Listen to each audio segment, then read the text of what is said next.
A study of ICT application and its impact on organization performance with reference to mass media sector in Nashik city हा माझा PhDचा विषय आहे.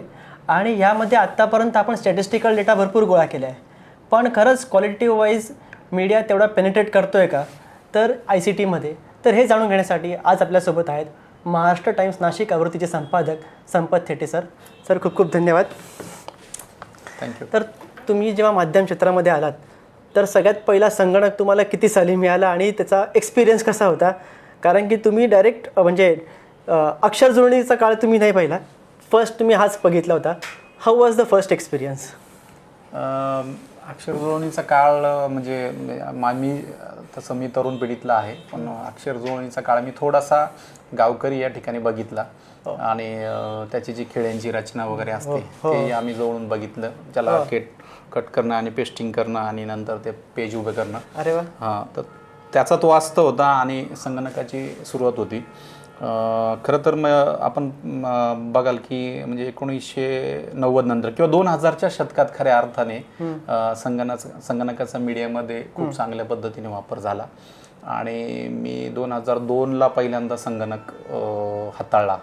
म्हणजे 2000ला हाताळला, पण 2002ला मी प्रॉपर आपल्या सगळे ॲप्लिकेशन्स वापरून संगणक हाताळला. तेव्हापासून संगणकावर काम करतोय तो आजपर्यंत करतोय. अच्छा, मग तेव्हा अक्षर जुळणीच्या काळामध्ये म्हणजे असं म्हणत होतं की गावकरीचं पान वाजत गाजत निघत होतं, तो काळ तुम्ही तर एक्सपिरियन्स केलेला आहे.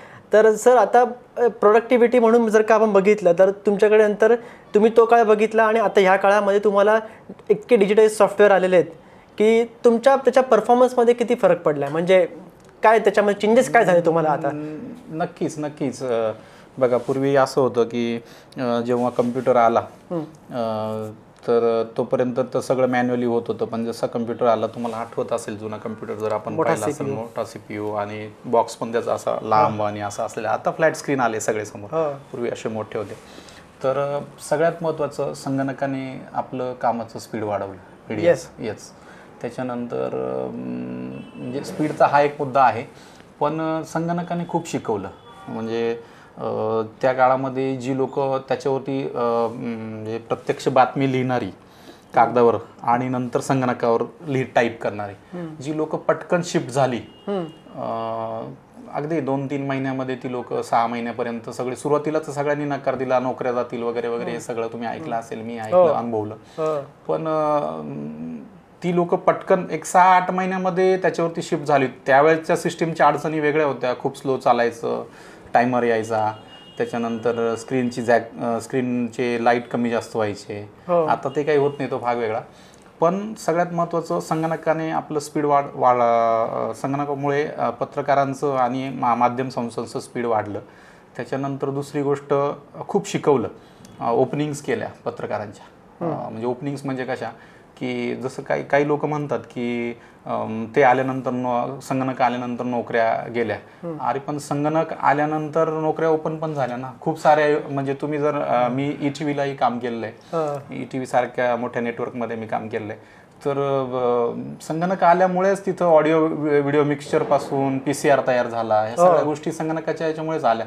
त्यामुळे नोकऱ्या नक्कीच गेल्या. त्या काळामध्ये पेस्टर वगैरे असतील त्यांच्या नोकऱ्या गेल्या, पण संगणक आल्यामुळे नोकऱ्या वाढल्या सुद्धा, हे सुद्धा सत्य आहे. आणि सगळ्यात महत्त्वाचं गोष्ट की तुम्ही ऐकलं असेल, म्हणजे मी जर्नलिझममध्ये आलो त्याच्या आधीपासून आणि नंतरही अशी चर्चा होती की प्रिंट मीडिया फिनिश होईल वगैरे.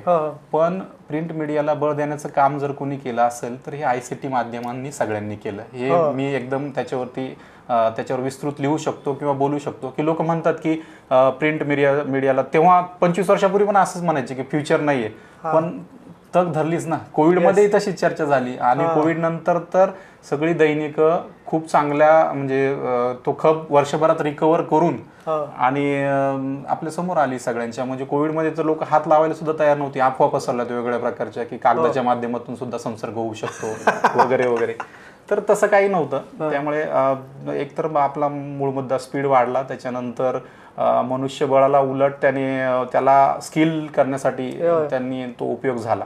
आणि म्हणजे आपल्याला येत्या काळात म्हणजे 2000 साली ज्याने संगणक वापरला, 2000 किंवा 2001 साली, तर खरं ती व्यक्ती पुढच्या 25-30 वर्षासाठी तयार झाली, ज्याने त्यावेळेस हे केलं की पुढच्या काळातली आव्हानं. आज बघा ना, आज पण त्याच्या पुढच्या फेजेस सुरू झाल्या सगळ्या. तुम्ही ICT मोबाईलवर वगैरे AI असेल किंवा वेगळी सॉफ्टवेअर असतील, वेबसाईट असतील, तर त्या टप्प्यात आलो.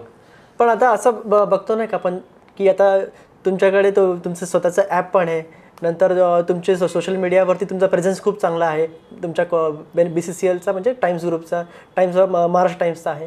तर असं काही आहे का की ज्याच्याने आपण म्हणतो नाही का की आपल्याला ज्या आवडणाऱ्या बातम्या आहेत त्याच आपल्याला दिसतात, असं होतं? आणि असं होतं म्हणजे बऱ्याचशा लोकांना आम्ही विचारलं, म्हणजे याच्या अगोदर सर्वे झाला सगळ्यांचा, तर त्यांना असं म्हणणं की आम्हाला आमच्याच एक आम्हाला बातम्या दिसायला लागल्या नाही का की त्याच फॉर्मॅटमध्ये आम्हाला बातम्या दिसायला लागतात.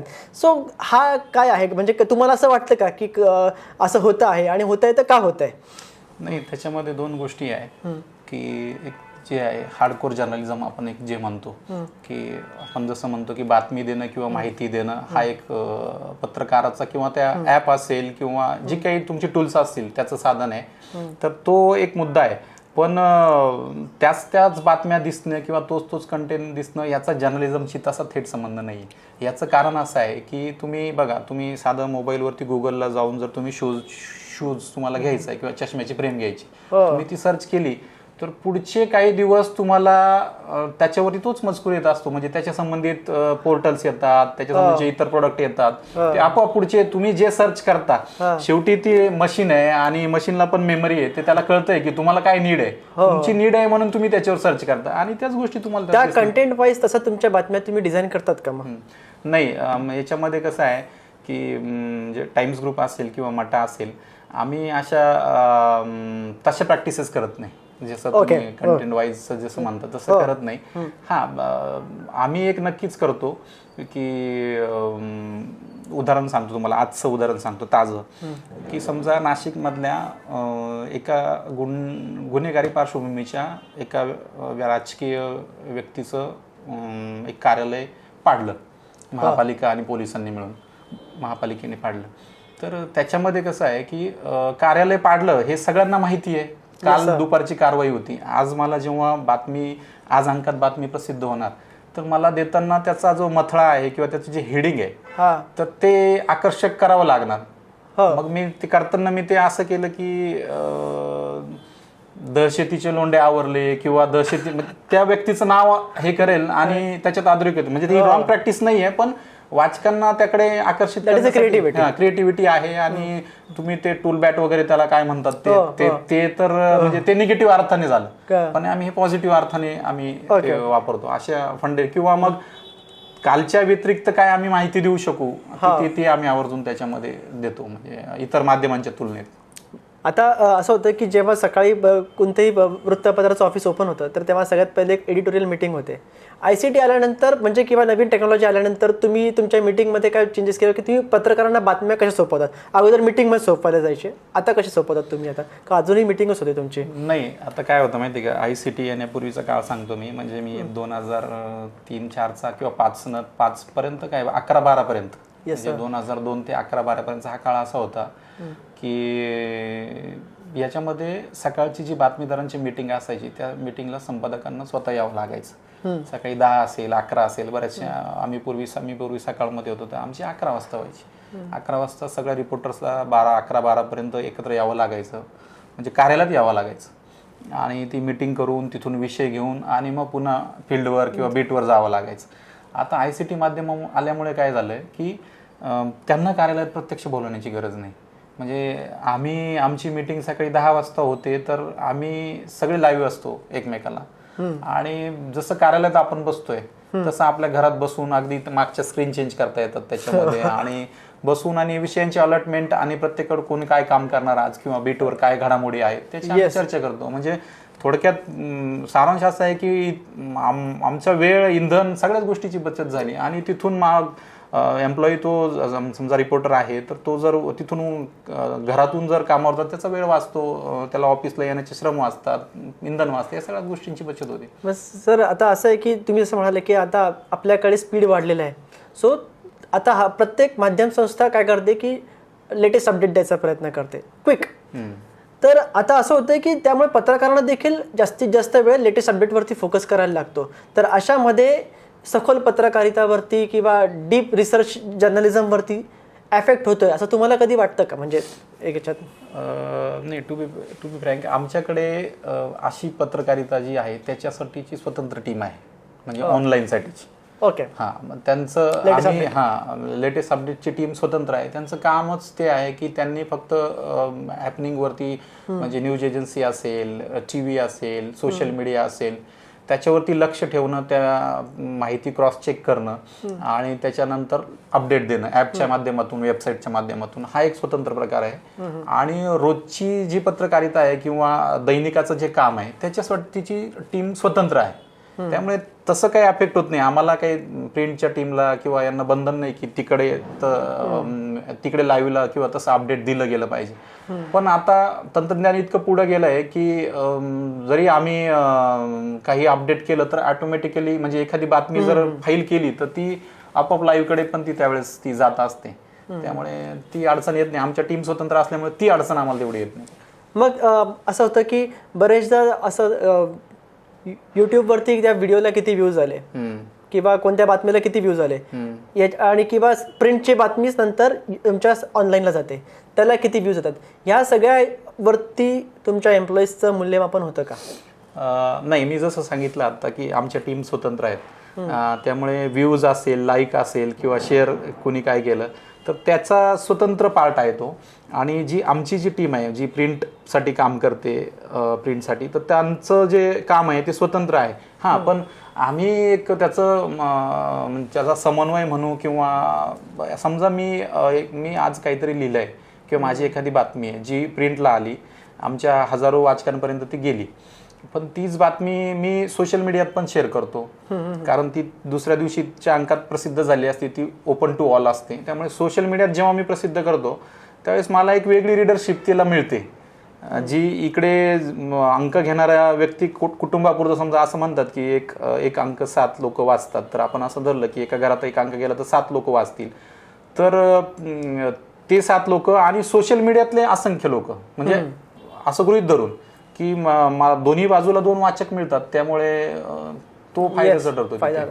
मग सर असं हे झालंय का की म्हणजे की बातमी प्रकाशित करायला लागणारा वेळ हा कमी झाला तुम्हाला, पण तोच वेळ तुम्ही आता म्हणतो नाही का की ह्या अगोदर 300 शब्दांचे किंवा एक पान भरून लेख यायचे, आता ती संख्या लोकांची म्हणजे काय झालं, रीडरशिप कमी होत राहिली का? म्हणजे लोकांना आजकाल चित्र जास्त आवडायला लागलंय आणि शब्द कमी वाचले जातात, असं तुम्ही एक्सपिरियन्स केलाय का? नाही, नक्कीच.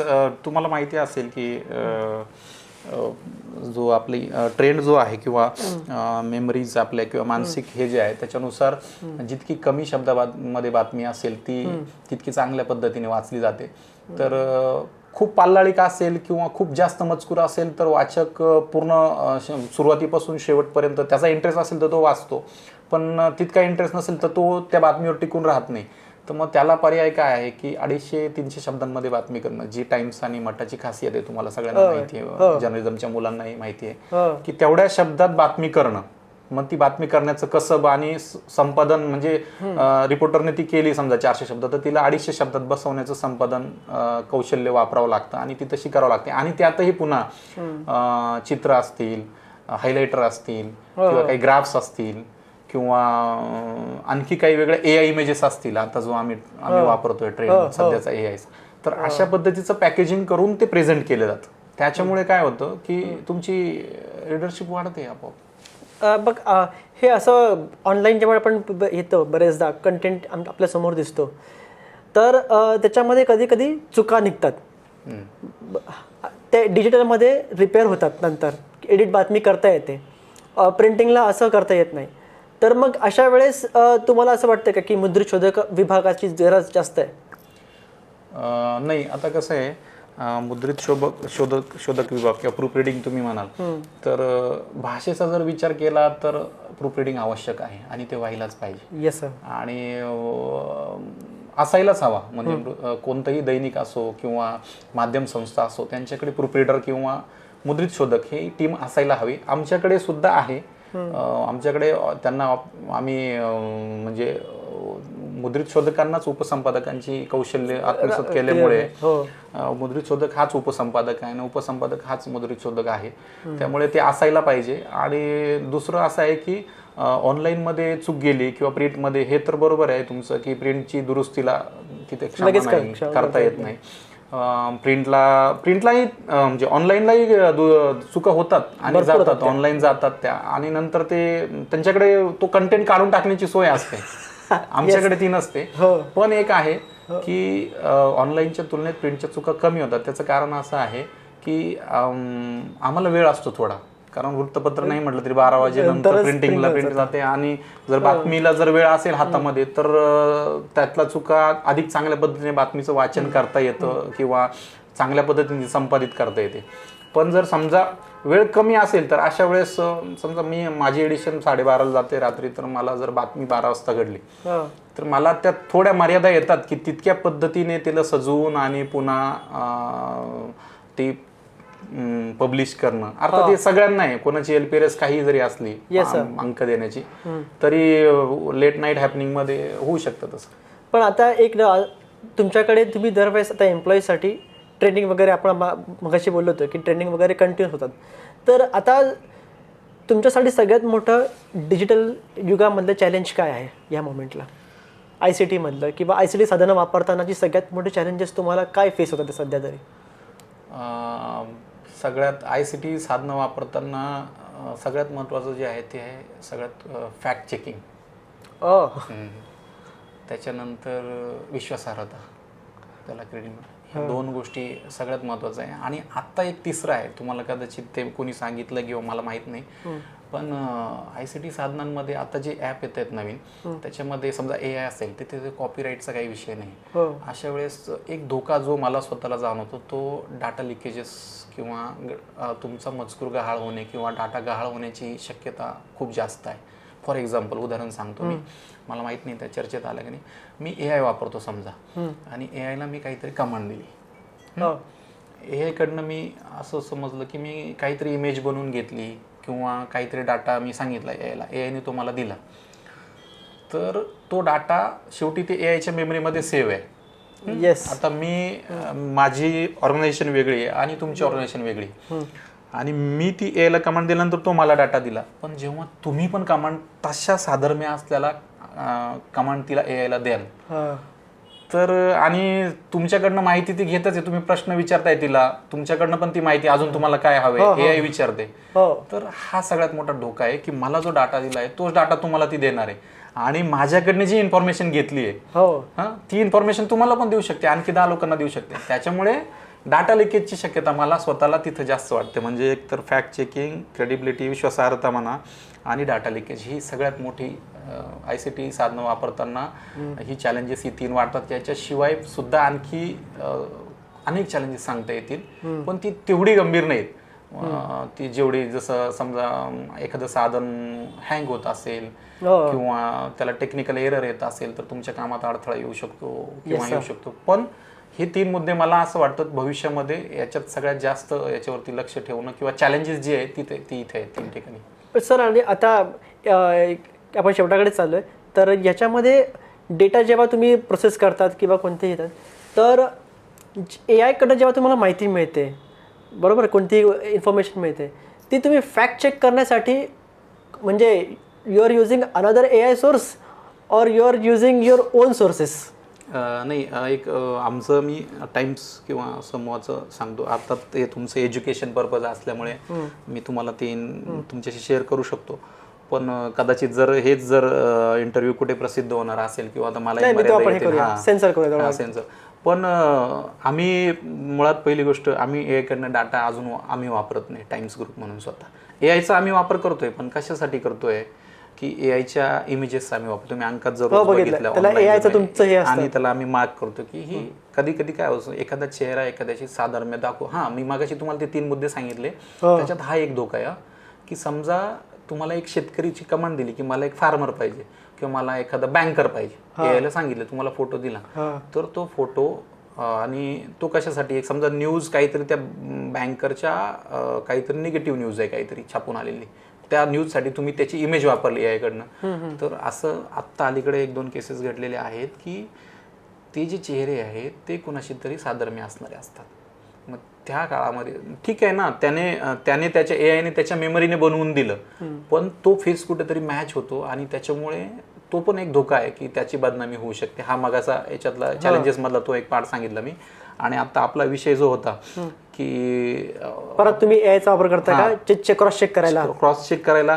तर आम्ही मुळात AIचा वापर फक्त इमेजेससाठी जनरेट करण्यासाठी घेतोय. आणि उदाहरण सांगतो मी की समजा आता आमचा दिवाळी अंक आता 2 दिवसात प्रकाशित होतोय, तर महाराष्ट्र टाइमचा नाशिक आवृत्तीचा, मी नाशिक आवृत्तीपुरतं बोलतो. तर आम्ही त्याच्यामध्ये तुम्ही अंक हातात येईल तेव्हा बघाल की एक अस्तंबा यात्रेवर एक नंदुरबार सातपुड्यातली एक यात्रा असते, खूप छान लिहिला आहे तो.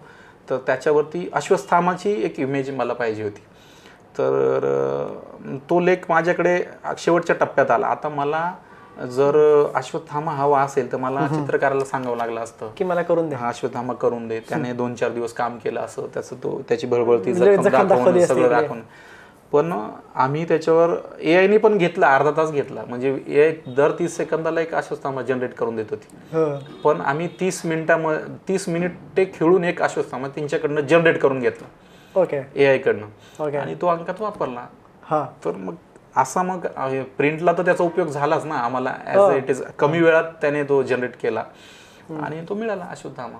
त्यामुळे असं वापरतोय. पण AI फॅक्ट चेकिंगचा जो मुद्दा आहे तुमचा, तर अजून आम्ही त्याच्यावरचा कंटेंट वापरत नाही, अजिबात वापरत नाही. कारण फॅक्ट चेक कराल तुम्ही तुमचे स्वतःचे ओन रिसोर्सेस वापरतात ते. म्हणजे फॉर एक्झाम्पल जर का माझ्याकडे कोणती बातमी आली तर मी माझ्या मित्राला विचार की खरी की नाही, तो त्याचा विचार असं करत करत तुमच्या नेटवर्क म्हणजे तुम्ही टाइम्सच्या नेटवर्क मध्येच तुम्ही सर्क्युलेट करून ती माहिती काढता. फॅक्ट चेकिंग साठी आम्ही एकतर आमची स्वतःची टाइम्सची आर्काइव्ज आहे, लायब्ररी आहे, तर त्यावर आम्ही फॅक्ट चेक करू शकतो. आणि दुसरं आमच्याकडे एजन्सीज आहेत, त्याच्यावर आम्ही फॅक्ट चेक करतो. त्याच्याशिवाय आम्ही हे करत नाही. AIचा कंटेंट जनरेट करत नसल्यामुळे तसं लगेच तिथं चेक करायची गरज पडत नाही. पण समजा जर काही रेफरन्स जर वापरत असलो AIचा, तर तो खूप काळजीपूर्वक आणि तो ॲज अ सपोर्टिव्ह म्हणून आम्ही वापरतो. मेन कंटेंट किंवा कंटेंटचा फ्लो म्हणून अजून आम्ही तो वापरत नाही. सर मग आता असं म्हणतात नाही का की इन फ्युचर जेव्हा तुम्हाला आता सगळ्यात आता हे युग बदलत चाललं आहे, तुमच्याकडे नवीन नवीन फॅसिलिटीज येतात ते, आता ह्याच्या पुढे तुम्ही वृत्तपत्राचं आणि माध्यम समूहाचं फ्युचर म्हणजे तुम्ही पण इतक्या वर्षापासून बघितलंय, तर तुम्हाला असं काय वाटतं की ट्रेंड कसा चालला आता या समूहाचा किंवा या डिजिटल टेक्नॉलॉजीमुळे पुढे काय असणार आहे ह्याच्या पुढे? आता फक्त जलद न्यूज लेटेस्ट अपडेट का ह्याच्यावरती पण अजून काही वेगळे येणार आहे? नाही, तसं म्हणजे प्रेडिक्ट करणं डिफिकल्ट आहे. पण प्रोजेक्ट तेच मला माहित होतं की तसं अंदाज बांधणं कठीण आहे. पण एक साधारण अंदाज येतो की पुढचे म्हणजे फॉर एक्झाम्पल असं म्हणा की 2030 हे दशक आहे ना, म्हणजे सोशल मीडियात याच एवढ्या 4-5 वर्षात सोशल मीडिया वेगाने पुढे आला. जरी तो 20व्या याच्यात आला असला तरी ह्या 4-5 वर्षात आला. पण 2030 पर्यंत आहे ना, मला असं वाटतं की नुसतं सोशल मीडियाबद्दल नाही बोलते, पण ICT ओव्हरऑल जी साधनं आहे ना, त्याचा मीडियाला खूप जास्त उपयोग होईल. आणि त्या जोरावरती म्हणजे असं लोक म्हणतात की आता डिजिटल वाढल्यामुळे प्रिंट वगैरे व्हॅनिश होईल किंवा दैनिक वगैरे मध्ये, तसं काही होणार नाही असं मला वाटतं. पण त्याचा सपोर्ट घेऊन we get more business, more readers. आणि दुसरं सगळ्यात महत्त्वाचं म्हणजे print to digital, digital to print. म्हणजे आमचा वाचक जर आहे, जर तो इकडे जात असेल डिजिटलकडे, तर त्या डिजिटलकडे गेलेल्या वाचकाला पुन्हा प्रिंटकडे आणण्यासाठी आम्ही ICT माध्यमांचा खूप चांगल्या पद्धतीने वापर करू शकतो आणि येत्या काळात ती खूप उपयोगी ठरतील. एक शेवटचा क्विक क्वेश्चन तुम्हाला विचारतो. तुम्हाला एक फक्त म्हणजे मनापासून क्वेश्चन का, बिंग एडिटर वगैरे आपण हा जरा साईडला ठेवूया. मी अजून त्या प्रोसेसमध्ये आहे त्यामुळे विचार नाही. तर असं विचारतो की आता सगळेजण हे TRPच्या रेसमध्ये आहेत. म्हणजे तुमची माध्यम संस्था असेल, कोणाचीही माध्यम संस्था असेल, ती सध्या जसं आपण मगाशी बोललो की क्लिकबेटचा हे असतो, वापर होतो. पण रिसर्च बेस्ड जर्नलिझमसाठी तुम्ही इन फ्युचर तुमचं असं काही आहे का प्लॅन की इन फ्युचर वी आर ह्याच्यावरती जास्त फोकस केला पाहिजे, रिसर्च बेस्ड जर्नलिझम जसं वॉशिंग्टन पोस्टचं असतं किंवा असं असतं तसं आपल्या माध्यम संस्थेकडनं इन फ्युचर तुम्ही असे काही आहे का, म्हणजे तुमच्या डोक्यात काही प्लॅन आहेत का याच्याबद्दल? नाही, नक्कीच. म्हणजे आता पण आहेतच तुमचे रिसर्च बेस्ड? ते आहे. काही गोष्टी आता त्या शेअर करता येणार नाहीत, त्याला हे आहे, कॉन्फिडेन्शियल आहे. पण एक आहे की रिसर्च बेस्ड जर्नलिझमसाठी आमची स्वतंत्र टीम आहे आणि ती काम करते. आणि ती फक्त असं काही नाही की ती पूर्ण देशाच्या पातळीवर आहे. टाइम्सची आणि मटाची एक स्वतंत्र टीम आहे, ओके, ज्यांच्याकडे फक्त स्पेशल न्यूज किंवा रिसर्च बातम्या करण्याची जबाबदारी असते त्या टीमकडे. सगळेच करतात असं काही हे नाही, पण स्पेसिफिकली काही लोक आहेत आयडेंटिफाय केलेले की जे त्याच्यावर काम करतात आणि ते त्या पद्धतीचं काम करून त्या बातम्या पुरवतात. म्हणजे आमच्या संस्थेतील लोक, आणि स्वतंत्र टीम त्यासाठी काम करते. त्यामुळे तो एक पार्ट झाला. पण ICT माध्यम आणि सोशल मीडियामुळे आता एक असं चॅलेंज आहे की पत्रकाराला फक्त रोजच्या बातमी देण्या घेण्यापुरतं किंवा याच्यापुरतं राहून चालणार नाही. फक्त प्रत्येकालाच रिसर्च बेस्ड म्हणजे संशोधन असेल किंवा इनोव्हेटिव्ह असेल किंवा आणखी इन्फॉर्मेटिव्ह अशा पद्धतीचं काम जर करायचं असेल तर त्या पद्धतीचं जर्नलिझम करावंच लागेल आणि स्पर्धेत टिकण्यासाठी ते आवश्यकच आहे, त्यामुळे ते द्यावंच लागेल. Okay, thank you so much sir, खूप खूप धन्यवाद तुम्ही वेळ दिल्याबद्दल. Yes, thanks.